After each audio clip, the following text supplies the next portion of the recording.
Welcome to Part 2, Competency 16. In this video, we will work with mathematical communications.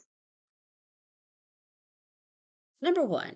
In the diagram of a target shown to the right, each of the concentric rings numbered 10, 20, 30, or 40 has a radius that is 1 inch larger than the next smallest ring. The bullseye worth 50 points has a 1 inch radius. Marcia is a skilled dart player. What is the probability that her dart will land on the 30 ring? Okay, so the blue is what we need. Okay, so we have a part over total. So we have a 30 ring over. Here, let me do better with that. That's just weird looking. Okay, we have a 30 ring over the total. All right, so we need to deal with these radii. Okay, so each of them is, what they mean is, let's call them little gaps between the rings. We have one, okay, I'm going to put one there, one here. Okay, wait a second. And then from the center out, that's one. Okay, I know it doesn't look like it, but let's go with that. I'll change colors here and one. So what is our total? We have one. This is the total outer, all the way to the green. 1, 2, 3, 4, 5. That is a radius of 5 from the center out to the green ring on the outer edge. Well, that's our total. Well, we know that the formula for the area of any circle is r squared pi. So we have 5 squared pi. Now what do we want to do? Well, you're going to subtract out the outer part. We're interested in the 30 ring only. Okay? Well, that would be the total of 30, which is 1, 2, 3, 3 squared pi. And then you subtract out the two inner parts, which is the red and the yellow. Well, you have to subtract all of that. Well, that would be 2. R is 2, so 2 squared pi.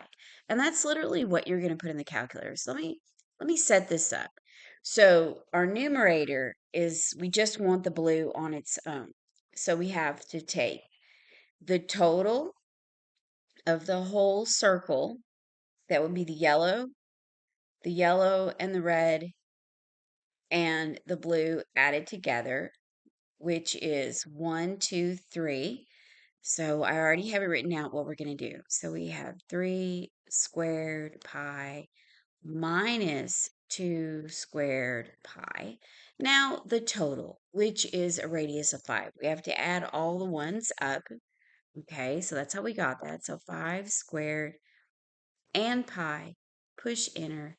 Well, that's 1 over 5. Well, we want to change that to a percent. How do we do that? Very quickly without going through the motions? Well, our calculator can do that. I want you to do this.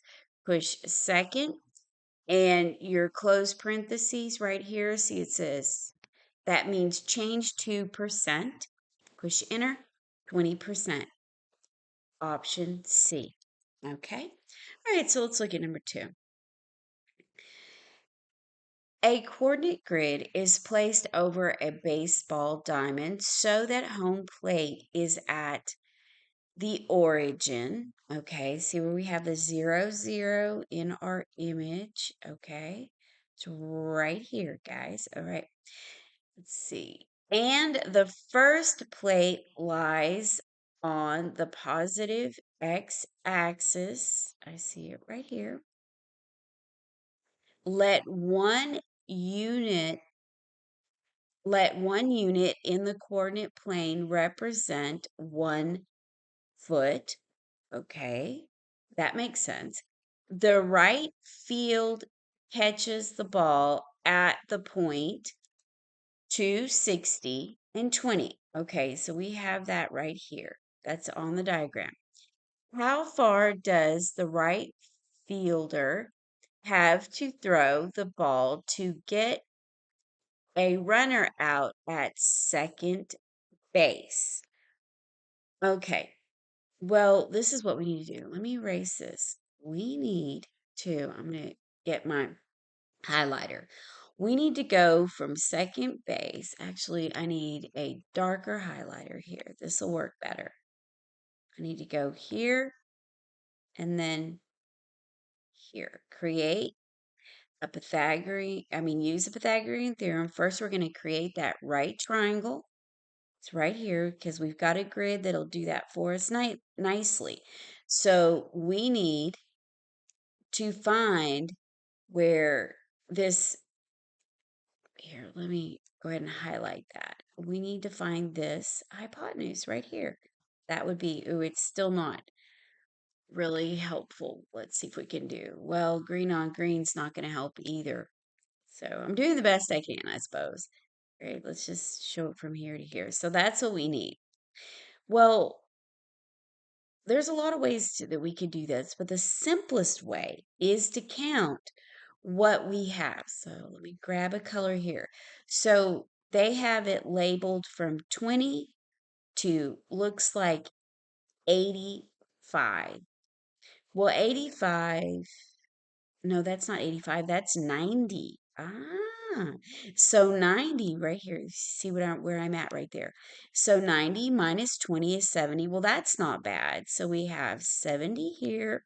And then 260 minus the 100 right here. We had that circle prior.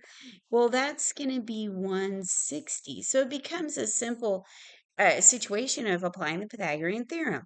So I have second radical, and that is simply 70 squared plus 160 squared.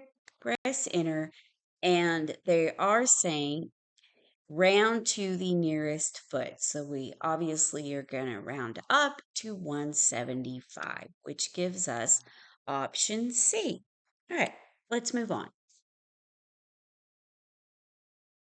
Number 3, James asked his students to use algebra tiles to demonstrate the factor of 2x plus 3 times x plus 4. Which image is the correct way to factor 2x squared plus 11x plus 12? Well,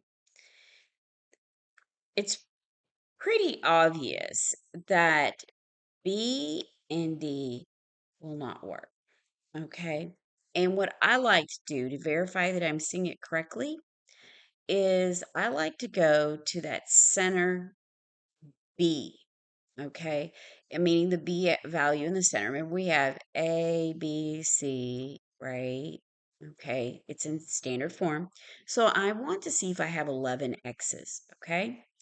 Well, obviously there's no x squared on B, so it's not right. For D, you only have one item, x squared, and you need two of them. So A and C automatically have that for us. So those are in. Then what I like to do is quickly count to see which one of them gives me 11 single X's, which would be the green. Well, let's look at A. 1, 2, 3, 4, 5, 6, 7, 8, 9, 10. Nope, that can't work. Let's look at C. That's 1, 2, 3, 4, 5, 6, 7, 8, 9, 10, 11. So obviously C is verified. I did that very quickly. Also, look at how it's factored. Okay, so how do we do that? Well, one side of the x squared is x. So I have x plus 3. Well, that's the first factored item. Now let's go down the left side. Well, that's one side of the x. That's x plus 1, 2, 3, 4 singletons. Well, that's the other factor. So you've got two ways to look at. And then obviously the blue, there's two x's. That's a check mark, okay? And then the end, the yellow, There are 3 times 4, that is 12. So there's lots of ways to look at that and verify, but it is option C. Okay, let's look at number 4. Okay. Tina invested $3,000 in a bank that pays an annual interest rate of $7,000 compounded continuously. What is the amount she can get after 5 years from the bank? Okay. So that's just what is your ending balance. That's all that sentence is saying. What's the ending balance after 5 years? Okay. And I circled continuously because you need to know the difference between these. This is part of this particular. I know we've seen it in other ones, but this competency says you need to know about communicating math. So I want to put this with a calculator, okay, and see how you can punch this in quickly. But the calculator isn't like the T84. The one you're going to get for this test is going to be something like what you see here. Instead of the XB, it will be the XS. That's what's going to be on your screen, and it'll be a gray color, I am sure. However, it doesn't matter. This is the formula you need to know. Because it says continuous, you need to know the Euler's E. Okay? All right. And it's going to be your rate times time. Now, A is your ending. Now, you'll see different problems showing this in different ways. This is your balance or your amount. I just like to say, here's your total and here's your start. Okay? All right. And for this one, this is really easy. All we need to do is fill in the values, punch it in the calculator and get that. But let me show you how to quickly put it in the calculator. Don't calculate that rate as a decimal. Don't do anything. Just simply do this. Put your 3,000 as your start. Okay. Right, here's our start. Then this is our rate. And 5 is our T. Okay. So now you need to push second and see where the natural logarithm is. That gives you your Euler's E. You can look him up. His name starts with E. Euler. That's Mr. Euler, famous mathematician. He did a lot for us. Okay. All right. Now you need rate times time. It opens it up ready for you to fill in the blanks. Okay. So we need an R of 7%. So I want you to push 7 and then second and open parentheses. That, see where I have the red? That is saying I need this 7 to be a decimal. You have just told, or not decimal. Well, it will be a decimal. You just told your calculator my 7 is a percentage. That's it. Now we need to say times 5. Our T is 5. Push enter, and that's a value we need. Of course, it's going to be rounded for money, which is option B. All right, go to number 5 now. Number 5, $5,000 was placed in an account earning 7% interest. If the account is compounded monthly, let me stop there. Monthly means that it's compounded 12 times in a year. So N equals the 12, okay? Approximately how long will it take the account to double in value starting from $5,000, which is initially invested? Well, let me write this down and I'll show you the fastest way to get to what you need on your calculator. Okay. The first difference is here, this equation can be found on your formula sheet, whereas Euler's E cannot. And it is not compounded continuously, so you should just find that formula on your sheet. Okay, and our A is going to be double the 5,000. So we need 10,000, okay, equal to our starting value of 5,000. Then we need 1 plus, now we have a fraction, the rate over our n, our number of times it is compounded. Our rate is 7%. Our n is 12. And that is all to the power of 12 times our time. But we don't know our time. That's our t. And this is what I need you to do. Get rid of this 5,000, whatever that key initial value is. Divide it on both sides by that value, your initial value, which is the 5,000. And you're going to quickly see that that leaves you a 2 over on the left-hand side. It will every time. Even if you try this with Euler's E, same difference, okay? Now what do we have? We have in parentheses 1 plus the 7,000 over the 12 to 12t. Okay, now in your calculator, t is going to equal x. Now you're thinking, oh, well, yeah, you're thinking correctly that you have to apply log, not natural log, but just general log to both sides. Actually, you don't. There's a shortcut. This is what I'm going to do. I'm going to put this expression on the right-hand side into my calculator under table. And then on the right-hand side, okay, on the right-hand, I'm sorry, on the left-hand side, that's going to be the y value that we're going to look for. This will be the y, or total value. Let me show you what I mean. So push table, clear out everything you have, okay?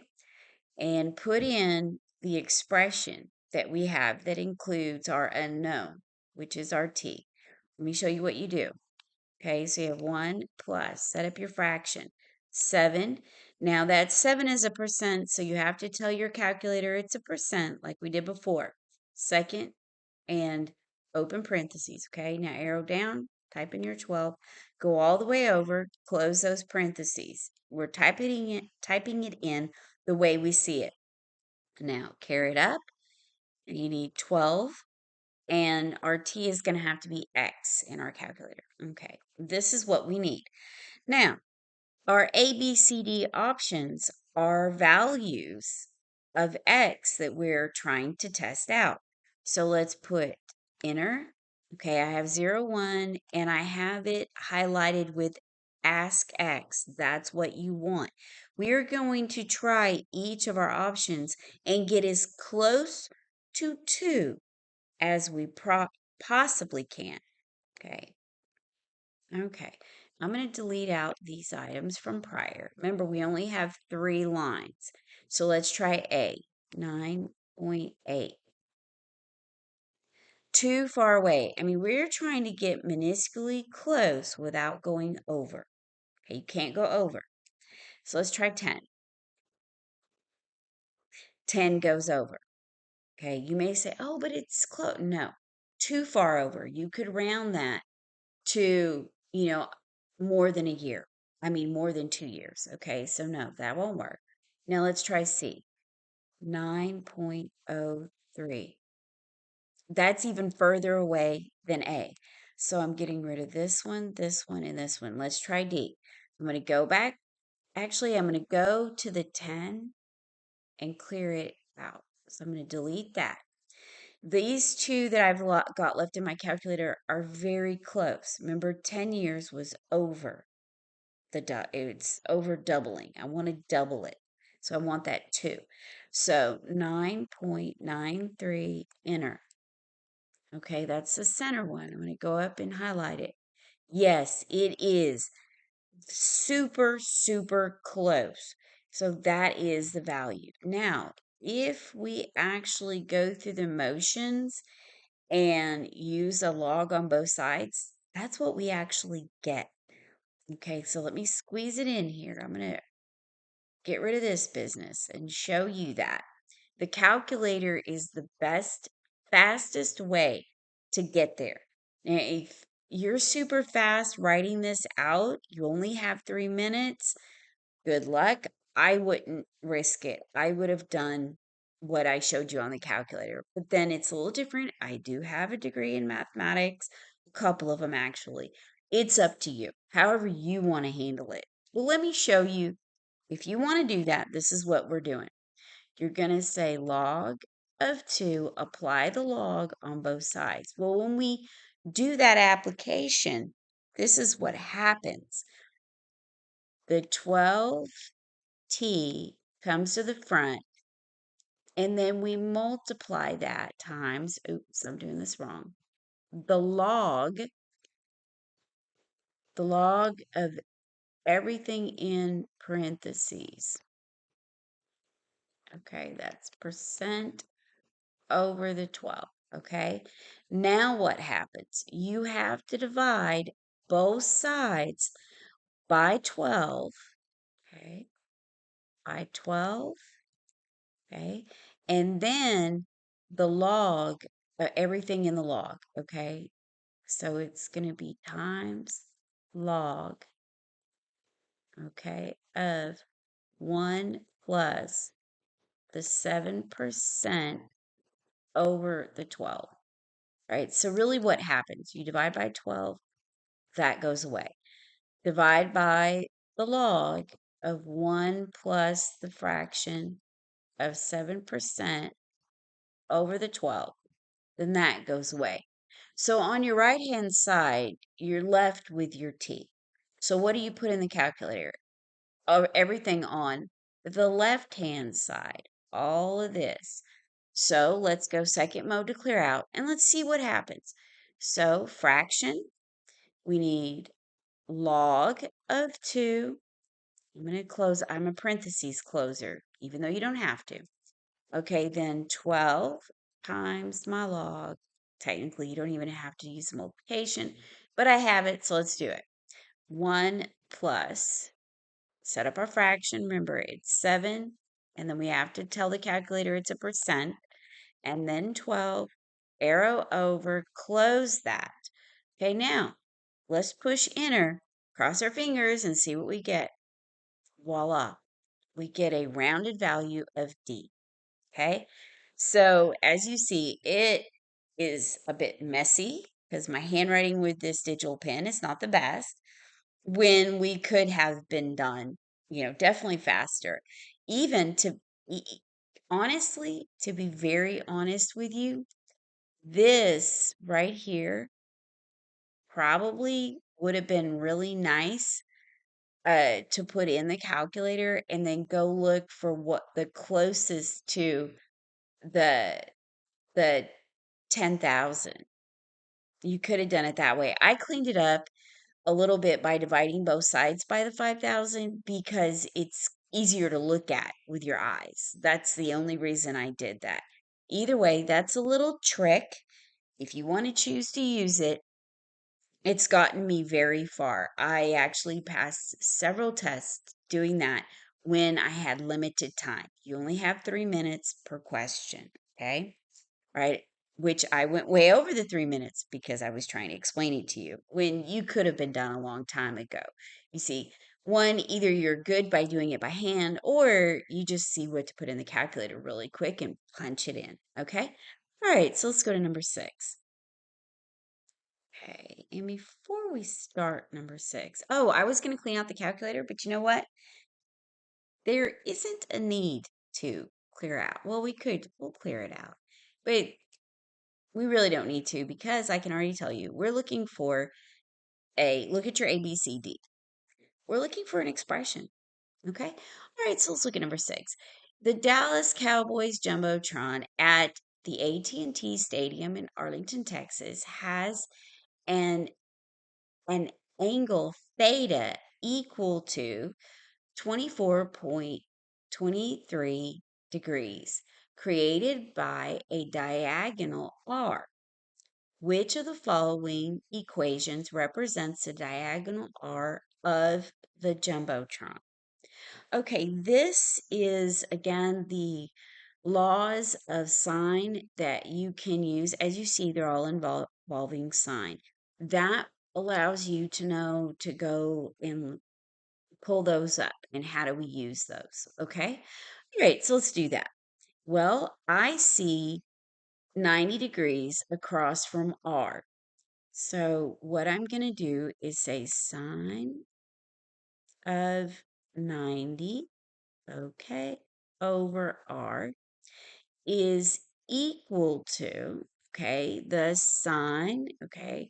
Notice if you don't remember, you have to use what's across from each other in the given formulas that they give you, okay, for the law, okay, and that is going to be equal to the sine of 24.23, okay, over h. Now here's one very nice thing. If you saw this in my prior, uh I don't believe it was in this video, it was a prior video. Okay, mark that out. That equals 1. The sine of 90 equals 1, which makes it super convenient. Now, I can see what to do. I see, well, I need to put it in relation to r, not h. If we were asking for the height, it would just be r times sine of 23.3. But that's not what we're looking for. We can flip everything, use the reciprocal. So r over 1 equals h over, that's an h, sine of 24.23. And we don't need this R. That's an understood, I mean, not R. We need the R, but we don't need the 1. That's an understood 1. So it's just R. So R needs to be equal to H over the sine of 24.23, which is option C. Okay. All right. This is the last question in this particular video. I want to thank everyone for watching and liking and sharing and subscribing. Okay, guys, happy testing.